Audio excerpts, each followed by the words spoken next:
జగన్మోహన్ రెడ్డి ముఖ్యమంత్రిని చేయాలి, వైఎస్ఆర్ కాంగ్రెస్ పార్టీని గెలిపించుకోవాలని కసితో పనిచేసినటువంటి పరిస్థితి మనం 2019 ఎన్నికల్లో చూసాం. అందుకనే వాళ్ళు ఎక్స్పెక్ట్ చేసిన దానికన్నా 151 సీట్లు వచ్చినాయి.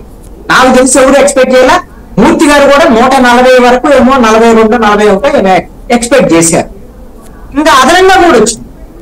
నేను ఇప్పుడు అంటాను, ఆ విధమైనటువంటి కసి వైఎస్ఆర్ కాంగ్రెస్ పార్టీని ఓడించడం అనేటువంటి విషయాన్ని పక్కన పెడితే మనం తెలుగుదేశాన్ని గెలిపించుకోవాలి, లేక తెలుగుదేశం పార్టీ ఉండదు, లేక తెలుగుదేశం పార్టీ మిగలదు, లేదంటే మన సామాజిక వర్గం భవిష్యత్తులో ఆంధ్రప్రదేశ్ లో అసలు మనం ఏం చేయలేము అనేటువంటి ఒక ఇంప్రెషన్ తో ఇప్పుడు కమ్మ సామాజిక వర్గమే అనుకోండి, తెలుగుదేశం పార్టీని వాళ్ళు కాపాడుకోవాలని ప్రయత్నం చేసేటువంటి సామాజిక వర్గం అది.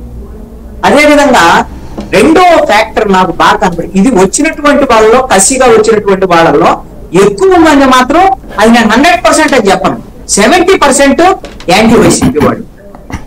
అదేవిధంగా ఇంకొక ఫ్యాక్టర్ ని చాలా స్పష్టంగా గమనించారు మూర్తి గారు, ఆయన ప్రస్తావన కూడా చేశారు. అది ఏమిటి అంటే, జగన్మోహన్ రెడ్డి ఒక అద్భుతమైన ప్రయోగం చేశారు.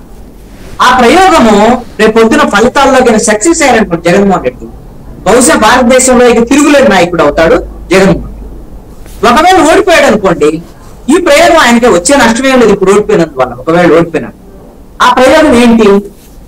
ఏ నాయకులతో సంబంధం లేకుండా నేరుగా పథకాలన్నీ కూడా ప్రజలకు అందించేటువంటి విధంగా చూడటము, నాయకులతో సంబంధం లేకుండా, నాయకుడి యొక్క ప్రమేయం లేకుండా, వాళ్ళ ప్రాధాన్యత లేకుండా చేసింది. దీంతో ఏమైంది నాయకుల్లో?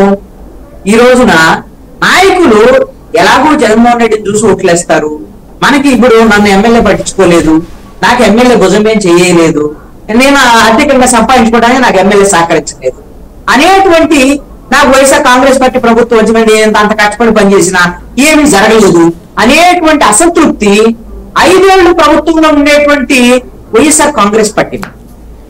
అదేవిధంగా మరి ఈ విధమైనటువంటి నాయకులందరూ లేకపోయినా సరే రేపు పొద్దున జగన్మోహన్ రెడ్డి ఎన్నికలు చేయగలడు అని నేను కూడా భావించాను.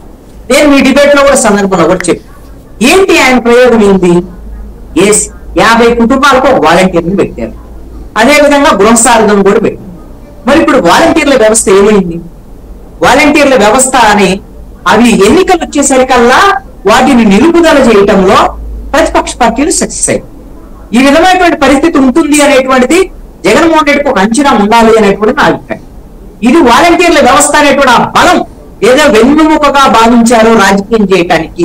నాయకులు అనేటువంటి వాళ్ళు ఎవరు లేకపోయినా, ఫేస్ వాల్యూ లేకపోయినా, సామాజిక వర్గానికి సంబంధించినటువంటి పట్టు లేకపోయినా, అంటే ఎందుకు ఈ మాట అంటున్నానంటే 80